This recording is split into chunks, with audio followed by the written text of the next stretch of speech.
With the passing away of Queen Elizabeth II, wanted to know if she was equally responsible for the horrors of colonialism imposed on India and various African and Caribbean nations, since she was born in 1926, much later after the British occupation of India. Right, pertinent question. Was Queen Elizabeth II, the Queen of Britain and the UK and all that, was she responsible for the horrors of colonialism? So we can look at it in a variety of ways. Let's take a look at her lineage, her family. Yes, uh, her great great grandmother was Queen Victoria, who uh, who reigned up to 1901. I think her rule begins in 1837 or something like that. Yes, and she ruled over India via the first of all the British East India Company, and secondly by direct rule for much of the 19th century. And during this time, millions of Indians were deliberately starved to death in a procession of artificially induced famines, year after year after year. Right, millions, tens of millions of Indians. Overall, if you look at the overall period of British occupation of India, more than 100 million Indians were killed in artificial famines. A significant portion of that happened during the rule of Queen Victoria. And Victoria, it's during her rule that the first war of independence 1857 happened. And in the aftermath of that, at least 10 million Indians were killed in reprisals by the British. Yeah, so this all happened under the watch of Queen Victoria. Queen Victoria was also responsible for the drug running that she did. I mean, if you think of the greatest drug smugglers and drug runners in the world, you think of someone like Pablo Escobar, right? Well, Pablo Escobar was small fry compared to Victoria.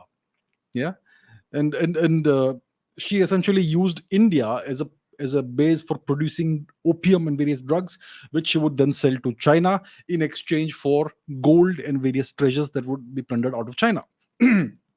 The century of humiliation that the Chinese always talk about, right? After Victoria, you had other monarchs, essentially. So if you look at Elizabeth, her father was George VI, who ruled from 1936 to 1952. I think he died in 1952. He presided over the Bengal famine, which was the last great artificially induced famine that the British bestowed upon India. I would say between 4 to 10 million Indians, mostly Bengalis, were needlessly and deliberately killed during this time. Yeah. He was also responsible for the partition of India and the genocide that ensued. Yes, one-sided genocide that ensued. Yes, so you could say that Elizabeth is not responsible for this. It's only her family, her ancestors that are responsible for all of these things. You could say that. You could make the argument. Yeah.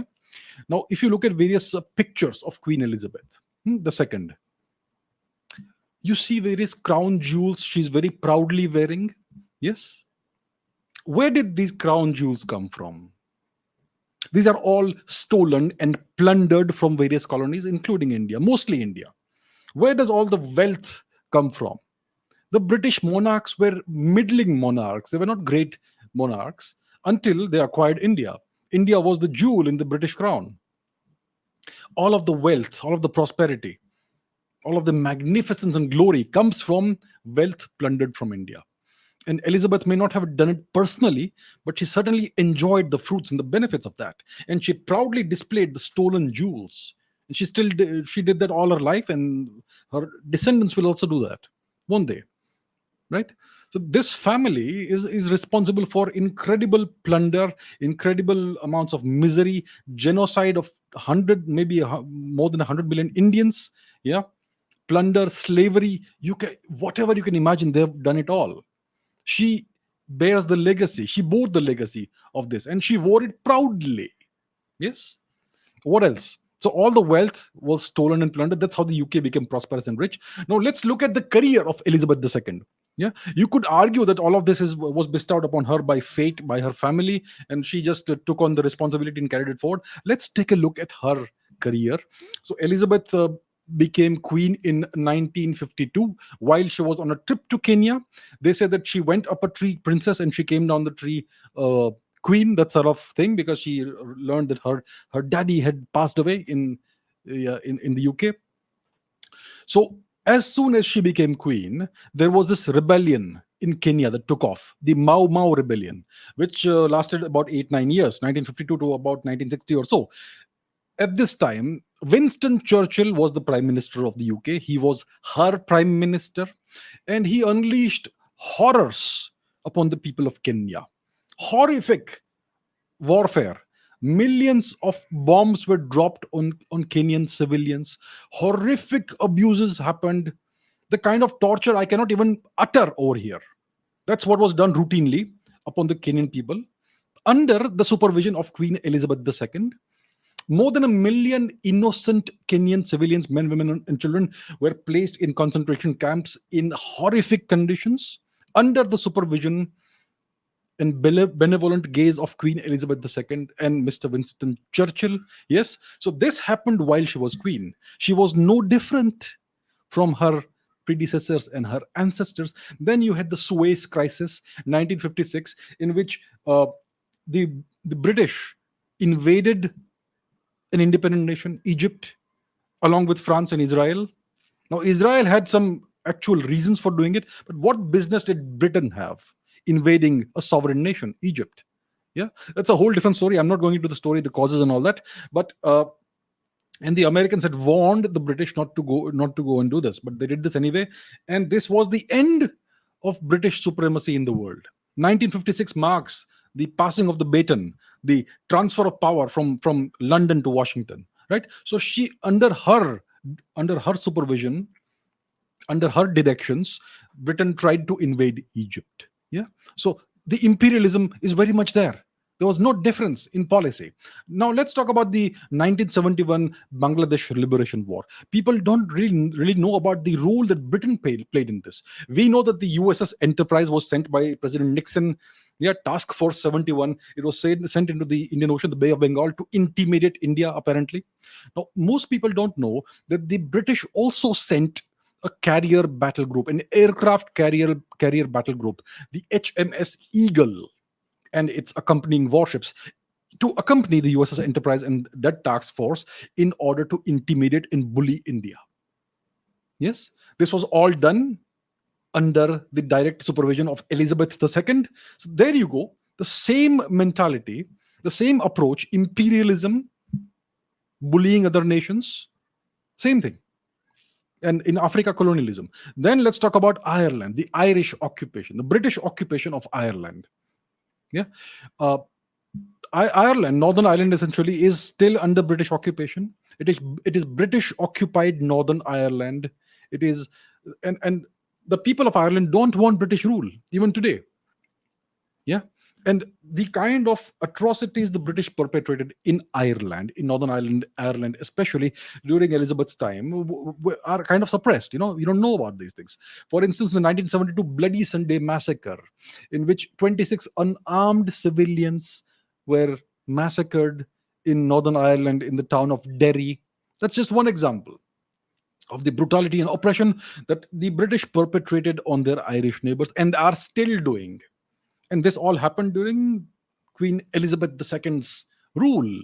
Then there is the Malvinas War, the Falklands War in 1982, in which there was this unprovoked aggression. I mean, you could call it provoked or whatever. What business does Britain have occupying islands off the coast of Argentina in South America, close to the South Pole? What business does Britain have doing that? And yet they went there with their navy, and the Argentines tried to take over the islands, and the British beat them off. This is again imperialism and colonialism, all under Elizabeth II. And then you have the consistent support that the UK has given to Pakistan throughout Elizabeth's rule. And the UK, all the newspapers, all the institutions, all the policies, the foreign policy, etc., have been consistently anti-India. Yes. So that is the legacy of Elizabeth II. She was no different from her predecessors and her ancestors and her family. She was just the same, no different. Yeah. What about her legacy for the UK? I mean, let's even talk about that. Yeah. I mean, So I think during her rule, there were 15 prime ministers in the UK.